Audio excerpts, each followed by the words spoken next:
শ্মশান হতে পারে, কবরস্থান হতে পারে।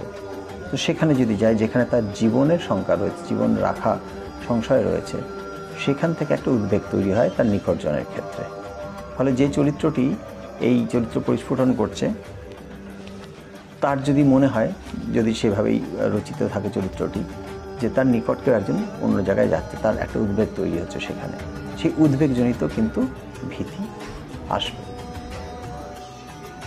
উদ্বেগ শূন্যজ্ঞার, অর্থাৎ খালি ঘর, শূন্যজ্ঞার, শূন্য আগার, শূন্য গৃহ।